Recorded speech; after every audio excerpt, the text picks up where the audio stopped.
Bonjour à tous. Donc, on se présente. Donc, moi, je suis Mariam Diallo, pleine commune, service relations entreprises, chargée de mission au service relations entreprises.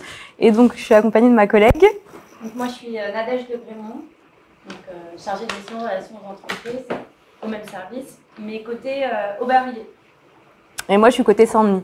Et l'idée de la présentation d'aujourd'hui, donc, c'est de vous présenter dans les grandes lignes pleine commune, ce qu'on fait, comment on accompagne les entreprises et surtout les grands projets d'aménagement du territoire, parce qu'on est un territoire où il y a beaucoup de projets. Je pense que vous avez dû vous en rendre compte, beaucoup de travaux autour de vous.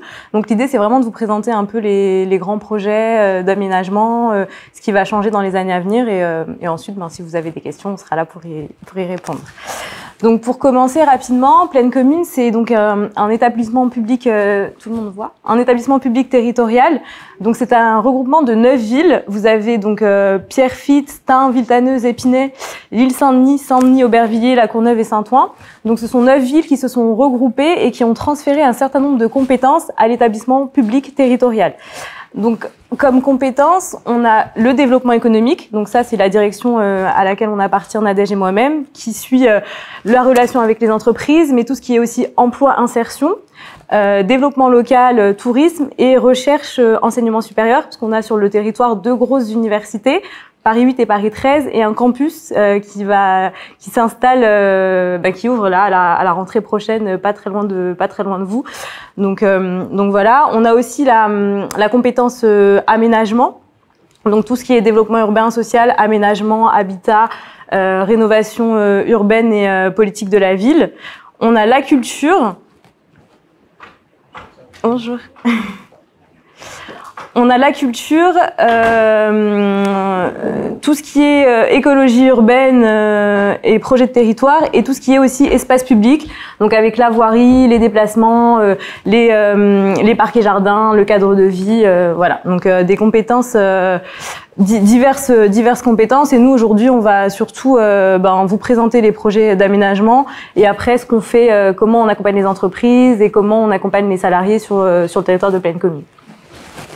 Avoir en tête que les villes, chaque ville garde d'autres compétences. En fait, il y a une répartition des compétences, celles qui sont gérées par les villes et celles qui ont été transférées à l'établissement. À une autre échelle pour faire un peu des économies d'échelle, mutualiser, voilà, et avoir une réflexion plus large sur tout ce qui est développement économique. Oui, voilà. Par exemple, les villes vont garder la compétence commerce, ou le sport, par exemple. Voilà. C'est clair. Donc, pour présenter rapidement en quelques chiffres le territoire de Pleine Commune, c'est un territoire, les 9 villes, avec une forte croissance au niveau des habitants. Aujourd'hui, on compte à peu près 424 300 habitants, ce qui fait 70 000 habitants en plus de 15 ans. On a à peu près 34 000 entreprises sur tout le territoire, sachant que la concentration des entreprises, elle se fait surtout à Saint-Ouen, Saint-Denis et Aubervilliers. Après, sur les autres villes, il y aura aussi des entreprises, mais vraiment, la concentration, c'est vraiment Saint-Ouen, Saint-Denis, Aubervilliers, avec des entreprises de tout secteur. On a par exemple, showroom privé, vente privée, mais on a aussi des entreprises autour de l'audiovisuel, comme Euromédia, AMP Visual. Donc, il y a vraiment, ou des entreprises plus du bâtiment, du côté d'Aubervilliers, Saint-Gobain. On a voilà une diversité d'activités, des entreprises qui peuvent travailler aussi autour de, par exemple, une entreprise qui s'appelle IMCD, qui est basée à la Plaine Saint-Denis et qui travaille autour des industries chimiques. Donc il y a vraiment une diversité d'activités. À peu près 157 000 salariés qui travaillent sur notre territoire. Et comme je le disais, un gros pôle universitaire avec 43 000 étudiants, 1800 chercheurs et 61 laboratoires. Donc avec l'université Paris 8, Paris 13 et comme je disais tout à l'heure, le campus Condorcet que Nadège vous présentera un peu plus tard, qui ouvre ses portes en septembre. Voilà. Après, on voulait aussi vous présenter du coup des chiffres qui vous concernent un peu plus, qui sont vraiment sur le parc d'ICAD, sur les portes de Paris, donc vraiment dans votre environnement proche. Parce que du coup, votre entreprise, elle est dans les EMGP, donc dans les entrepôts et magasins généraux de Paris. Et donc c'est géré par le cadre. Donc je ne sais pas si vous êtes en lien direct avec les personnes qui travaillent sur le cadre, sur tout ce qui est l'animation du site. Il y a une happiness manager qui est chargée aussi de développer des animations pour les salariés des différentes entreprises. Donc les entreprises le sont bien. Du coup, il y a plus de 100 entreprises qui sont présentes, 70 bâtiments, 3 principaux pôles d'activité qui sont représentés. Donc un pôle audiovisuel communication, un pôle mode textile, les grossistes, et tout un pôle d'activité tertiaire. Donc là, c'est sur l'activité de parc. Et juste en face, vous avez un autre pôle géré par Etam, le parc Mauvin, qui est plutôt l'activité du BTP. Juste avoir en tête qu'il y a un enjeu, il y a plusieurs enjeux sur ce parc. C'est un pôle, que ce pôle d'entreprise soit un vrai pôle d'attractivité économique. Ce pôle d'attractivité puisse être un levier de développement économique pour le territoire de Plaine Commune. Et comme il se situe à la bordure de la ville de Paris, il y a aussi un enjeu de coudre un peu. Donc de retisser du lien entre Paris et Plaine Commune, donc dépasser le périph'. Et du coup qu'il y ait aussi que ce pôle d'attractivité soit un pôle d'innovation connu, reconnu, et que ce pôle au sein de ce parc ne soit pas dans son entre-soi, mais soit bien ouvert à son territoire qu'est Plaine Commune avec ses différents enjeux sociaux, culturels, voilà. Donc il y a aussi je ne sais pas si vous connaissez ce qu'on appelle l'arc de l'innovation.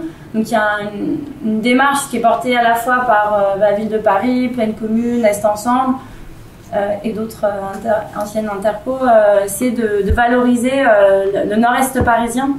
Et donc votre entreprise se trouve dans ce périmètre-là de ce qu'on appelle l'arc de l'innovation et bénéficie. Si vous inscrivez, vous pouvez aller sur ce site internet, c'est un peu une démarche de valorisation du territoire. C'est comment en fait on rend visible l'activité économique présente au nord-est parisien et que cette activité bénéficie à l'image du territoire. Je sais pas, ça va ? Très bien. Oui, juste, j'ai oublié de préciser quelque chose concernant Plaine Commune. Donc, le président on ne l'a pas précisé, mais le président de l'établissement public territorial, donc c'est Patrick Braouzek. Et on a un élu au développement économique qui est dédié du coup aux acteurs économiques, qui s'appelle Didier Payat. Donc voilà, c'est important de le préciser. Après, on voulait faire un petit focus sur le quartier de la Plaine Saint-Denis. Donc, si tu peux juste remontrer sur la carte. Où c'est ? Ouais, le quartier de la Plaine. C'est là. Ouais. Peut-être sur l'autre, ouais, montre sur l'autre. Ouais. Okay. Donc c'est un quartier qui a beaucoup muté ces dernières années. Donc on a vu disparaître peu à peu les industries pour laisser place à des immeubles de bureaux et à des immeubles, à des immeubles d'activité. Donc on a eu un peu le point de départ de tout ça, c'est l'installation donc du Stade de France en 1998, qui ensuite avec aussi la couverture de la A1 tout le long de l'avenue du Président Wilson, l'implantation des 2 gares RER, donc la gare RER B où vous avez à proximité des entreprises comme Orange et la FNOR, et la gare du RER D du côté donc où vous avez SNCF, Generali, je sais pas si ça vous parle, voilà. Donc c'est un quartier qui a beaucoup muté, et pour preuve des photos, donc on a ce qui était le quartier Stade de France en 1949 et aujourd'hui en 2014. Donc on voit bien en fait les immeubles, les friches et ensuite les immeubles de bureaux qui ont poussé. Pardon, je sais pas si vous voyez. Non. Voilà. d'autres photos un peu qui montrent ça. Donc ça, c'est le site où vous avez actuellement AFNOR, donc comme je disais tout à l'heure, du côté du RER B. Et on voit bien qu'aujourd'hui, ça ressemble plus du tout à ça. Voilà. Alors.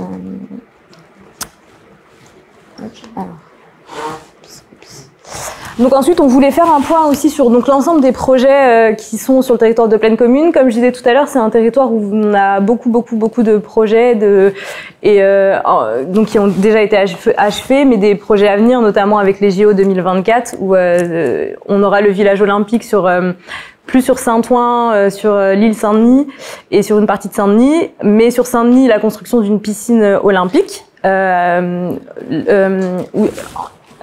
Avec une plateforme piétonne en fait entre la piscine et le stade, du coup. Ah oui, là-bas. Oui, c'est ça. Enfin, ouais. Avec la construction d'une passerelle piétonne, donc encore des travaux à venir.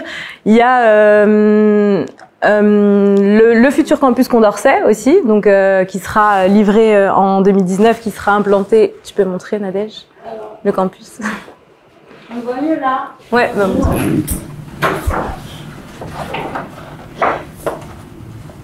Juste ici en fait, vous êtes là et c'est au niveau du métro Front Populaire. Vous voyez un peu toute cette partie-là qui va être livrée.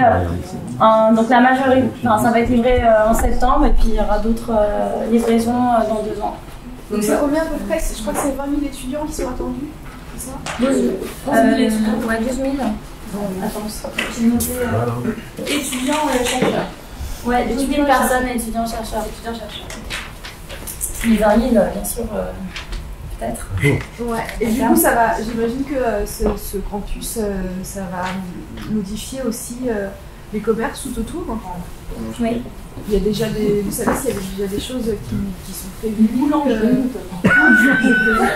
Il y en a une qui va ouvrir. Il y en a une qui va ouvrir. Ah, c'est il y a un plan autour de la place Front Populaire. Il y a un plan de marchandisage en fait qui a été élaboré où pour les pieds d'immeubles il y a des destinations, un ciblage d'activités commerciales qui a été identifié. Après, l'idée, je crois que c'est... moi, j'ai pas trop suivi, mais l'objectif, c'était qu'il y ait des commerces de proximité adaptés aux besoins des habitants et des nouvelles populations. Donc, à la fois de la restauration et puis commerce de proximité. Donc, après, je sais pas si tu en as... Pas plus d'infos que ça, mais a priori, oui. Il y aura des nouveaux commerces qui vont arriver, forcément. Dès qu'on a, de toute façon, dès qu'on a l'info, donc je disais l'arrivée du campus Condorcet, je parlais des Jeux Olympiques aussi avec pas mal de nouveaux ouvrages, notamment la piscine olympique qui sera un gros ouvrage qui sera construit sur Saint-Denis. Beaucoup de logements aussi. On a dans le cadre de ce qu'on appelle le contrat de développement territorial qui a été signé avec l'État en 2016, la programmation de 4200 logements par an. Donc c'est assez énorme. Et puis beaucoup d'immeubles de bureaux, d'immeubles d'activité qui sont construits et qui poussent, notamment le Pulse à l'entrée, juste à côté de Front Populaire, qui est du coup terminé et qui est là en phase de commercialisation. Donc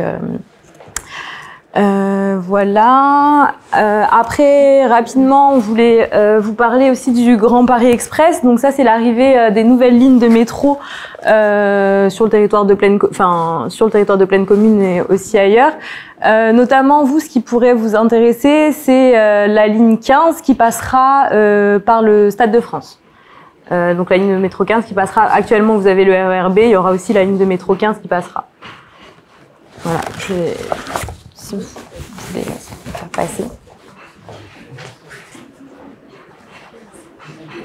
Juste pour montrer que c'est un territoire qui se transforme. L'illustration, c'est ce territoire, cette carte, où en fait toute la partie en continu, ce qui est coloré, c'est en plein, c'est ce qui est livré. Et tout ce qui est haché ou en pointillé, c'est en projet. Soit en projet ou en construction, qui n'est pas finalisé. Et on voit que là, vous êtes entouré de parties en projet. C'est ça. Et donc, c'est de travaux. Ça, c'est... on le retrouve partout sur... On n'a pas pris la carte pleine commune, mais... donc c'est vraiment un territoire qui se transforme avec des grands projets phares qu'on vous présente. Mais il y a plein d'autres petits projets immobiliers, etc. et privés, publics. Qui se développent sur vraiment tout le territoire, ouais. Donc c'est pour vous dire que vous êtes sur un territoire qui bouge, quoi. Je pense que vous avez remarqué, oui. Vous avez remarqué, oui. Donc ça, c'est quelques photos d'illustration du futur Grand Paris Express. Donc après, comme on disait, on est un territoire où il y a, comme le disait Nadège, pas mal de petits projets, entre guillemets, mais aussi beaucoup de projets structurants. Donc on parlait tout à l'heure du Grand Paris Express. On a aussi, donc on accueille en 2024 les Jeux Olympiques. Pleine Commune va accueillir plusieurs sites, notamment le village olympique, mais aussi, comme je disais tout à l'heure, le centre aquatique qui ensuite restera, du coup, qui deviendra une piscine qui sera pour les usagers, hein, pour les salariés, les résidents, etc. On accueille aussi le parc de water-polo et d'autres, les aires des essences à la Courneuve. Donc l'idée ensuite pour le territoire, c'est de toute la question de l'héritage et de ce qu'on va faire de ces équipements. Donc il y a des équipements qui vont rester comme le centre aquatique olympique qui sera ensuite après réutilisé comme une piscine. Mais il y a aussi après l'idée de construire encore du logement, mais aussi des espaces publics, du bureau, de l'activité, du service et du commerce. Donc sur vraiment un enjeu d'héritage et de la candidature qui avait été proposée par Pleine Commune. L'idée c'était de dire nous on a déjà pas mal d'équipements qui sont déjà présents sur le territoire et la construction de nouveaux équipements sera quand même assez réduite. Enfin c'était un peu ça aussi l'atout en fait de la candidature de Paris.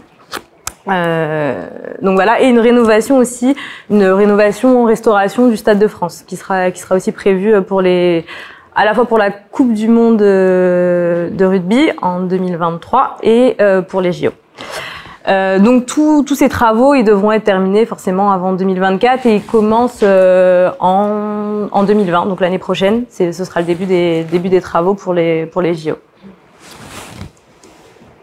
Donc ça voilà. C'est des photos du futur village olympique.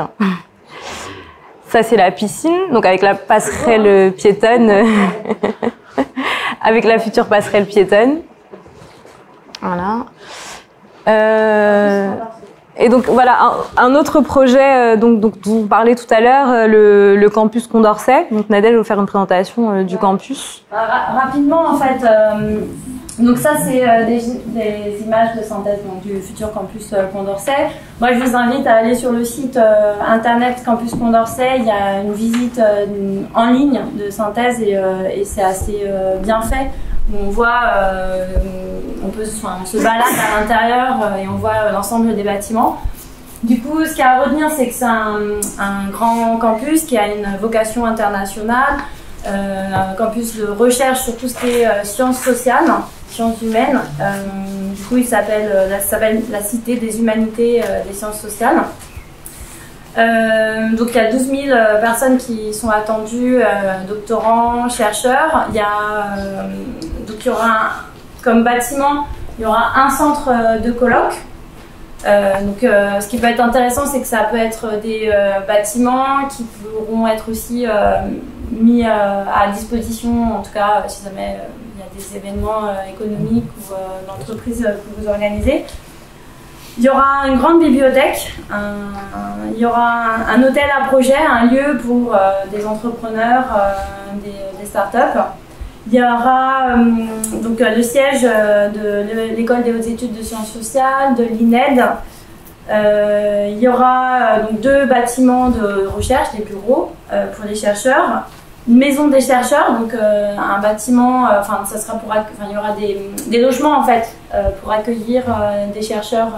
Je vous monde entier. Enfin, en tout cas, il y aura la possibilité d'être accueilli, d'être logé. Et de résidences étudiantes.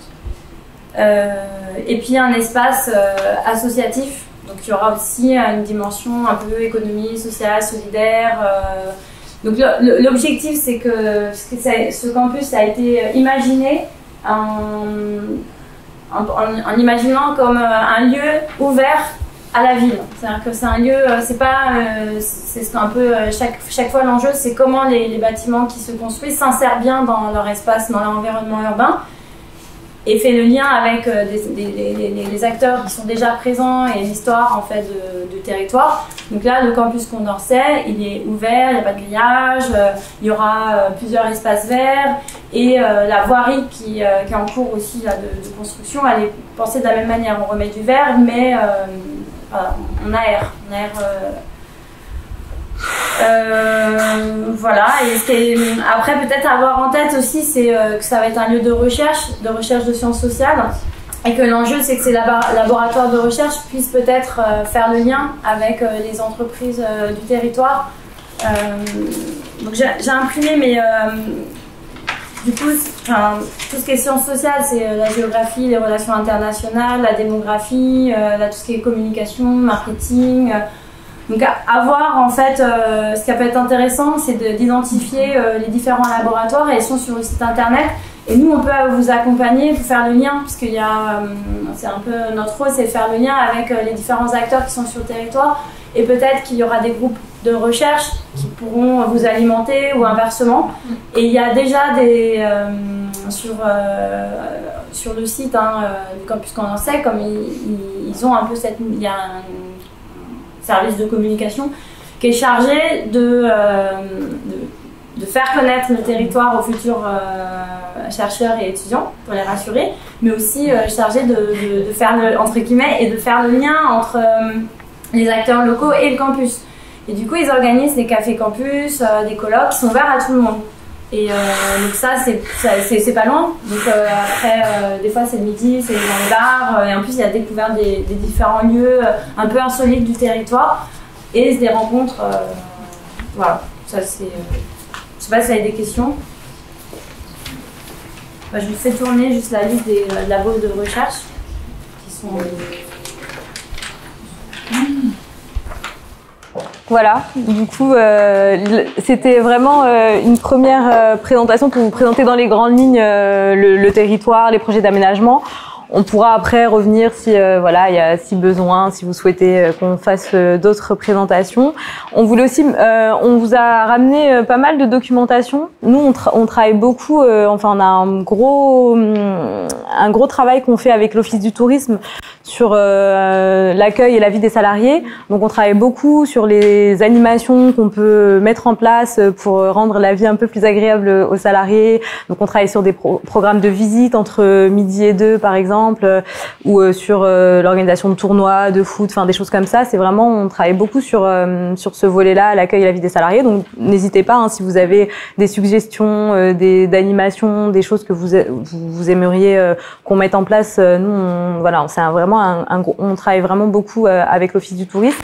Et on organise justement à partir de septembre, à la rentrée, un programme de visite donc destiné aux salariés où on va visiter. Donc il y a une visite sur les EMGP, donc pour connaître un peu l'histoire des EMGP, enfin voilà toute l'histoire un peu de la création, etc. On organise une visite aussi sur un site qui s'appelle Christophe, qui est de l'orfèvrerie. Et une visite sur les docks de Saint-Ouen, qui va un peu moins vous concerner, mais voilà. En tout cas, on travaille sur ces programmes de visite à la rentrée, donc voilà. Merci de votre attention.